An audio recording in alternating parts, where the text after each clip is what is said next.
Hi, ഇന്ന് ഞാൻ ഒരു നാടൻ ഉള്ളിത്തീയലാണ് വെക്കാൻ പോകുന്നത്. ചെറിയ ഉള്ളി കൊണ്ടുള്ള തനി നാടൻ ഉള്ളിത്തീയൽ. നമുക്ക് എന്തൊക്കെ ഇൻഗ്രീഡിയൻസ് ആണ് വേണ്ടതെന്ന് നോക്കാമോ?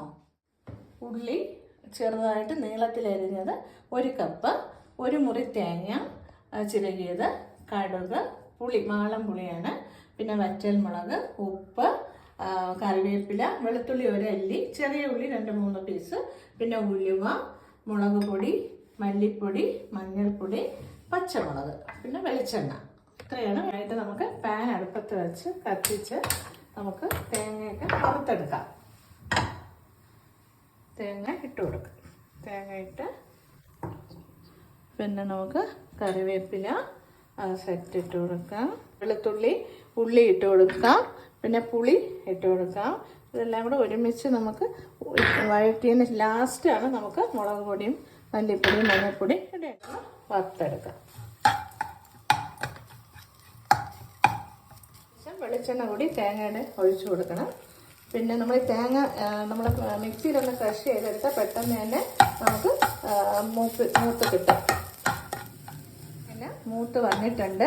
തീ സിമ്മാക്കിയതിന് ശേഷം നമുക്ക് മുളക് പൊടി, മല്ലിപ്പൊടി, മഞ്ഞൾപ്പൊടി ഇട്ട് കഴിഞ്ഞിട്ട് ഇത് തണുത്തതിന് ശേഷം പൊടിച്ചെടുക്കണം. ഒരു തുള്ളി വെള്ളം പോലും ചേർക്കാതെ പൊടിച്ചാണ് എടുക്കേണ്ടത്. പൊടികളെല്ലാം ആയിട്ടുണ്ട്. ഇനി നമ്മൾ തണുത്തതിന് ശേഷം പൊടിച്ചെടുക്കും. നമ്മൾ അടുത്തത് ചട്ടി അടുപ്പത്ത് വെച്ച്, ചട്ടിയിലാണ് ചെയ്യുന്നത്.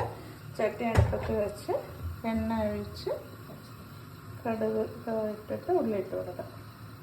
കടുക് ഇട്ട് കൊടുക്കാം. പിന്നെ വറ്റൽമുളക് ഇടണം. വറ്റൽമുളക് ഇട്ട് കൊടുക്കാം. ഉള്ളി ഇട്ട് കൊടുക്കാം. പച്ചമുളക് ഇട്ട് കൊടുക്കാം. പച്ചമുളക് ഇട്ട് നല്ലപോലെ വഴറ്റണം. നല്ലപോലെ വഴണ്ട് വെക്കും. മണ്ഡലകാലം ആയതുകൊണ്ടാണ് ഞാനൊരു തീയൽ വെക്കാമെന്ന് വിചാരിച്ചത്. അപ്പോൾ ഇതിൻ്റെ ഒരു കോമ്പിനേഷൻ ഉണ്ട്, അത് ഞാൻ കാണിക്കാം.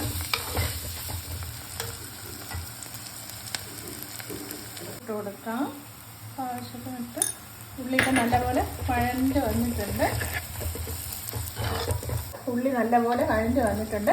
പൊടിച്ച് വെച്ചിരിക്കുന്ന തേങ്ങയുടെ കൂട്ട് ഇട്ട് കൊടുക്കാം.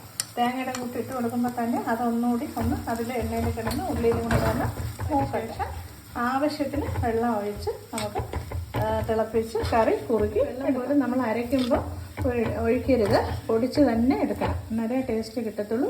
പിന്നെ വെളിച്ചെണ്ണ ആയിരിക്കണം ഉപയോഗിക്കേണ്ടത്. വെള്ളം ഒഴിക്കുകയാണ്. നല്ല കുറുകി നമുക്ക് കറി എത്രത്തോളം വേണം എന്നുള്ള നമ്മൾ തീയൽ അധികം ലൂസാകാതെ ഒന്ന് കുറുകി ഇരിക്കുന്നതാണ് അതിൻ്റെ ടേസ്റ്റ് ഉള്ളത്.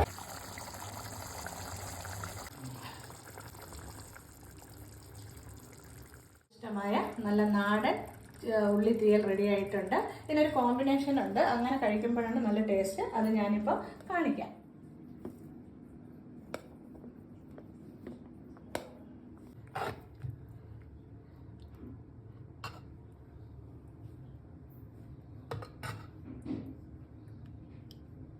ഇതിൻ്റെ കൂടെ ചോറിനോടൊപ്പം തീയൽ ഒഴിച്ചിട്ടുണ്ട്. ഇതിൻ്റെ കൂടെ തന്നെ ചെറുപയർ തോരനും, പിന്നെ ഒരു പീസ് അച്ചാർ. ഇപ്പം എൻ്റെ നാരങ്ങയാണുള്ളത്. മാങ്ങയോ നാരങ്ങയോ ഏതായാലും ഒരു പീസ് അച്ചാറും കൂടി വച്ചിട്ട് ടേസ്റ്റ് ആയിരിക്കും. എല്ലാവർക്കും അറിയാവുന്നതായിരിക്കും. ഇത് അറിഞ്ഞൂടാത്തവരുണ്ടെങ്കിൽ ചെയ്ത്. മണ്ഡലകാല വ്രതമാണ്, അപ്പോൾ അതിലേക്ക് വേണ്ടിയാണ് ഞാൻ ഈ വെജ് ചെയ്തത്. അപ്പോൾ നിങ്ങൾക്ക് അറിഞ്ഞൂടാത്തവരുണ്ടെങ്കിൽ ഇത് ചെയ്ത് നോക്കണം. ലൈക്ക് ചെയ്യണം, സബ്സ്ക്രൈബ് ചെയ്യണം, ഷെയർ ചെയ്യണം. അടുത്തൊരു വീഡിയോയുമായി വരുന്നത് വരേക്കും താങ്ക് യു.